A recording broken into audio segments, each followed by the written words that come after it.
Hello everyone, Fanta here, you're watching FANTAVISION, and today I'm discussing Sea of Thieves and its new wonderful news that Microsoft and Rare are talking about. Rare and Microsoft, I mean it's like one and the same at this point. Rare is owned by Microsoft. So Microsoft basically came out and said that they have hit a new milestone.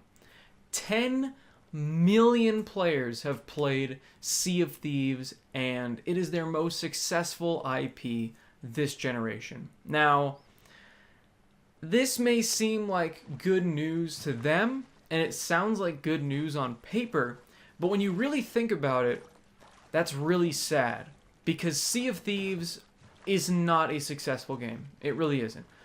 I understand that 10 million player figure sounds like a lot, but remember that this game has been free on Game Pass since day one.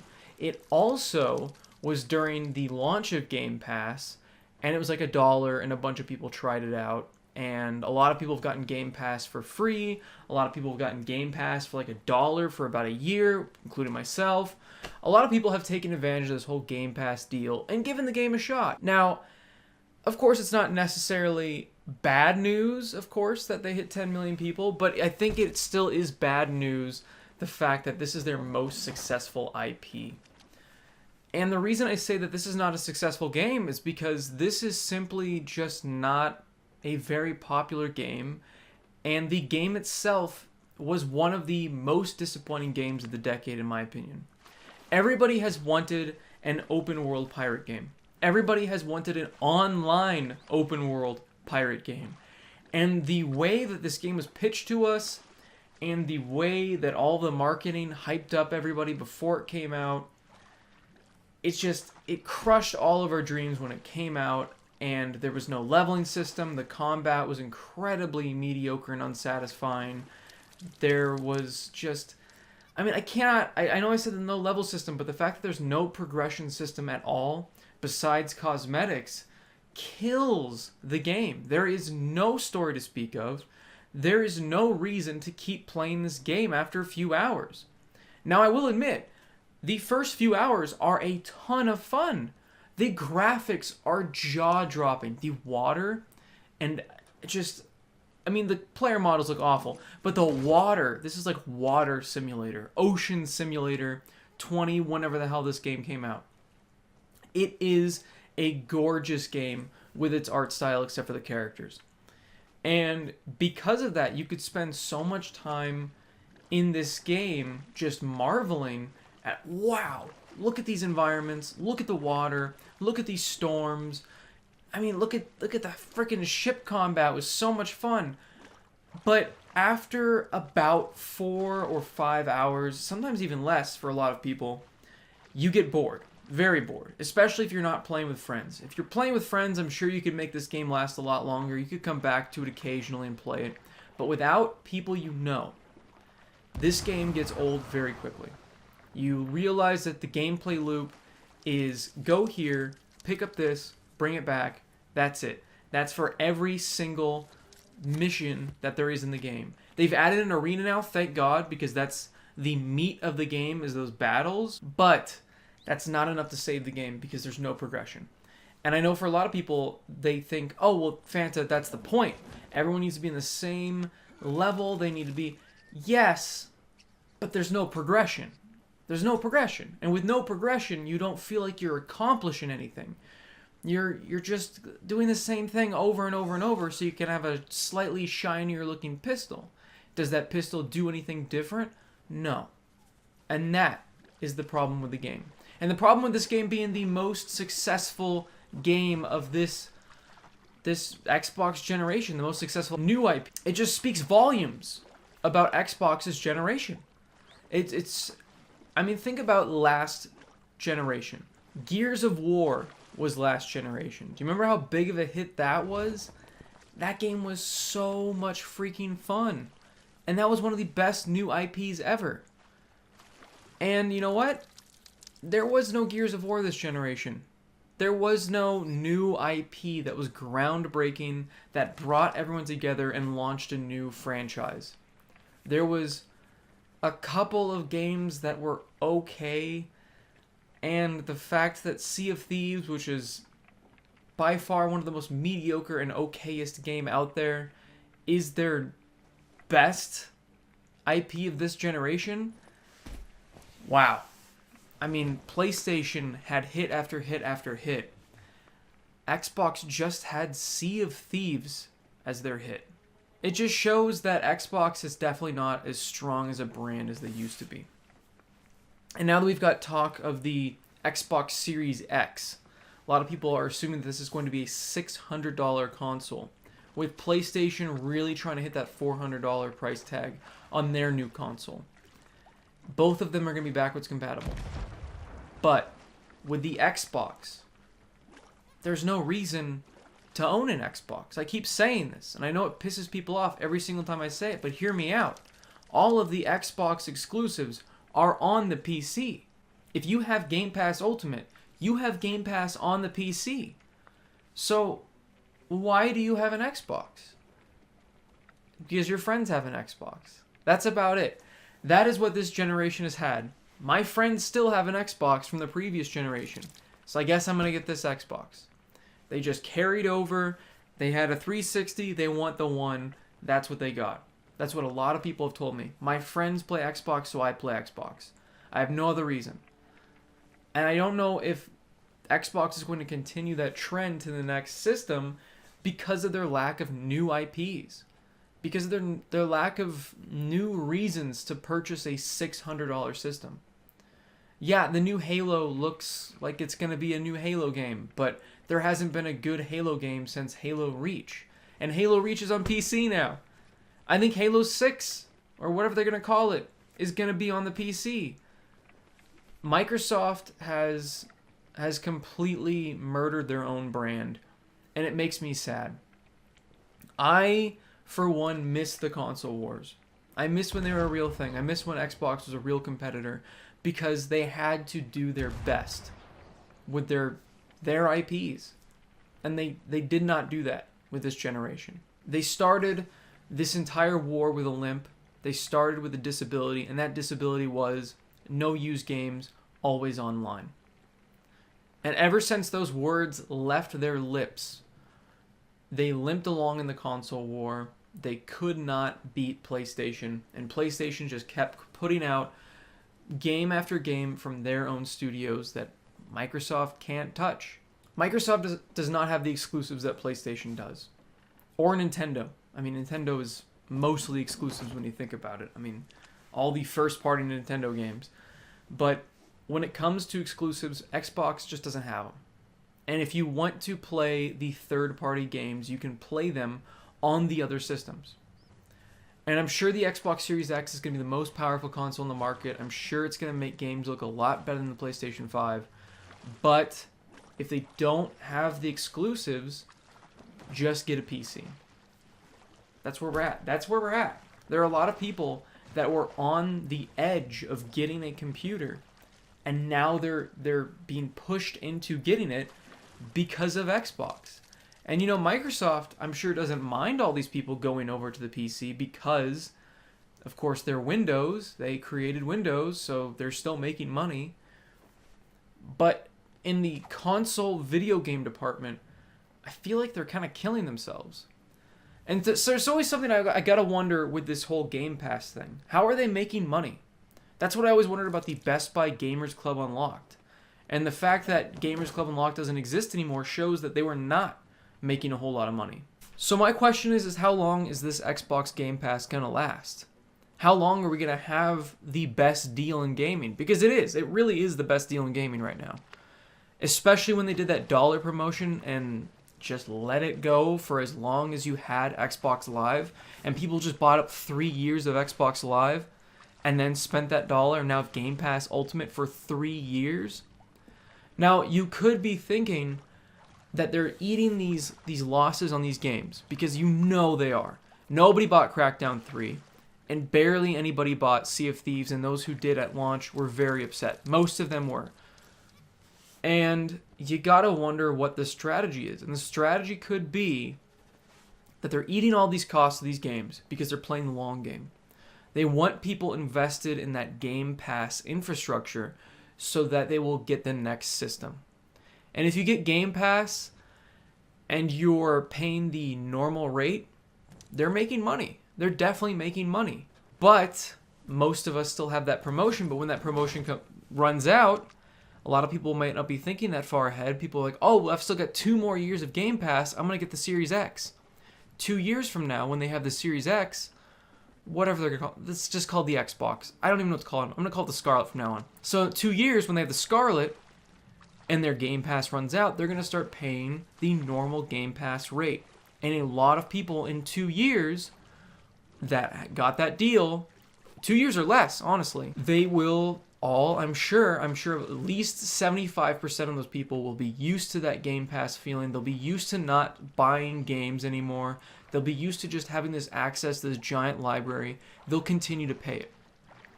There will also be a large portion of people that completely forget that they're even paying for Game Pass, and they completely forget that their Game Pass trial ran out, and that it'll just keep going, and Microsoft will make money off those people that forget about the subscription. That's why the subscription model is such a big thing, is because of how many people are either too invested into it and they're so used to that library that they don't want to lose that library, or they just forget. That's why the subscription model has become so big, and it works. It really works. It gives you that FOMO, that fear of missing out, and you fear of missing out on that entire library that you've gotten used to. And that's why I do think this is a success for that reason. This has had 10 million people play the game. That means roughly, I'm going to say 7 million people, 8 million people have played this game through Game Pass. So they have touched that trial of Game Pass. They've at least bit onto that bait of Game Pass, and they have gone through with putting in their credit card information and giving it a shot. And I'm sure at least half of those people have stayed with Game Pass just because of the large library. They didn't stay because of Sea of Thieves. That's not why Sea of Thieves is successful. It's because it's part of this massive library. And people aren't going to look at Sea of Thieves as a $60 game or a game that you can purchase. They're going to think of Sea of Thieves as a free-to-play game that happens to be a part of Game Pass. That's how I'm sure a lot of people view it. And that's how Microsoft has treated it now, is because they've put in all these microtransactions, and they know, I'm sure they're looking at it going, God, we have had like nobody buy this game in years. Barely anybody has purchased this game. And it's because there's no reason to. It's on Game Pass. It's because even though it's $20 MSRP constantly, it's on Game Pass. Why would I not just try the game on Game Pass, get my 4 hours of fun in, and then stop playing and play something else?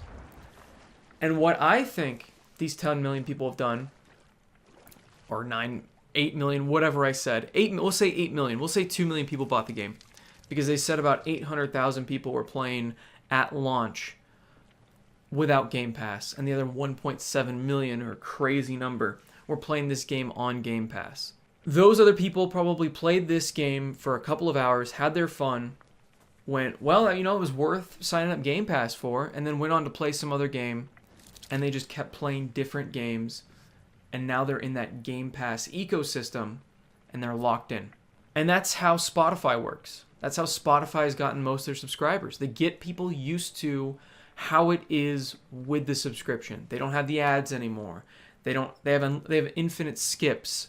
It's just all around a better experience. They have access to infinite music. It's the same thing with Game Pass. Of course, there's not a free trial. There's not like a free version of Game Pass. But when these people get access to this massive library, it's a lot more difficult to have it go away than to not have it in the first place. So when they get it, they don't want to lose it, and they're more likely to stick around. And that's what I think is the real success story here, not Sea of Thieves. Sea of Thieves is not a success. But Sea of Thieves did successfully bait a lot of people into the Game Pass ecosystem. And I'm sure a lot of those 1.7 million that first started playing this game on Game Pass have kept their Game Pass subscription for other games. Every single Microsoft exclusive is available day one through Game Pass. And I think that Microsoft is doing this on purpose because they're either trying to use those games as bait, or they're trying to keep people that are already in the ecosystem interested. And I think it's a little bit of both, because they're using like Forza Horizons 4 as bait for people to come into Game Pass, and they're going to want to play that game, and when their subscription, their free trial runs out, they want to keep playing it. Now they're hooked. And now they're going to have that, and even when they're done with that game, they're going to have a certain amount of days left. Oh, I'm going to try this game instead. It'll be another Microsoft IP, or it'll be another Microsoft company, because they've been buying a bunch of companies. And all of those companies that put out games will immediately be on Game Pass. So they'll just continue to feed this ecosystem. They'll continue to bait people in with certain big titles, and then hook them in. And that's the success here in Sea of Thieves. It's not the game. It really isn't. It's, like I said, it's a gorgeous game to look at, but overall, it's just a giant sandbox with nothing to do. It is definitely the shallowest ocean out there, and still one of my biggest disappointments. I'm still a little bit salty about it. I'm making a lot of references here that this is an ocean-based game. I'm done. Okay. Thanks for watching. Let me know in the comments what you guys think about Sea of Thieves and this recent success. I kind of rambled on about a lot of different things that had nothing to do with this news, but kind of did. I don't know. Let me know what you guys think about the next generation of Xbox, and whether or not you think Game Pass will do enough to transfer players over to this new system, or if they're just going to completely lose out to a massive price tag that is most likely going to happen with a very powerful console, and the fact that it just doesn't have any exclusives, and they're all on the PC. And there's a lot of people like me that have had the Xbox and a PC and are looking at this next Xbox going, what's the reason to get this? Let me know. Like the video if you liked it, subscribe for more content, and as always, have a fantastic day. See you guys. I really didn't mean to go on that long of a tangent, but as I was thinking about the news story, my idea for this video changed. I have this happen sometimes when I'm in a video. I just start going, and then it hits me like, oh, that is why it's important. That is what the news article is really about. I didn't make a most disappointing games of the decade list, but you bet your ass Sea of Thieves would have been way up there, because I remember playing this game at E3, my first E3 experience. And I was so excited because I loved Rare. Now, Rare is a shell of its former self. Like, none of the people that made the games we know and love from the past are really there anymore. But I digress. I was still excited. I saw the graphics. I saw what was promised. I saw some of the gameplay footage of battles and ships, and it looked like a lot of fun. I played the game, and it was exactly like how it is now. It's exactly the same. It's the same game. And I remember thinking to myself, that was fun. That was a fun ship battle. But the game needs a lot more content. This feels like very, very early in development. This feels more like a concept than a fully realized video game. And little did I know that when it launched, it was going to be launching exactly the same way as I'd played it at E3. Just a first person, no progression, no story, no real reason to play the game beyond, oh, I want this cosmetic. It just wasn't the engaging game that we were all hoping for. And I feel like God knows when the next new pirate game will come out that's really fun. Why is it so hard to make a pirate game? I feel like that whole genre is ripe for the taking. There's no other pirate game out there that I can even consider an amazing pirate experience. Everyone's going to say Black Flag, but that just feels like Assassin's Creed with a pirate paint job over it. It's still got the same mechanics as Assassin's Creed. It still has all this other stuff. It is not, you're not really a pirate. You do not have your own crew or the ship, and you don't go out and steal cargo from places and try to make your crew better and richer, and there's no real pirate plot to it. It's another one of those sci-fi Assassin's Creed plots. I want a pirate game. Why is this so difficult to ask for? I don't know. I don't get how this hasn't been done already. I feel like if you made like an Oblivion or Skyrim with pirates, you could do it. Just do it. Make a pirate game. Make a pirate game. And this new Skull and Bones game isn't a pirate game either. It's just a stupid ship combat game.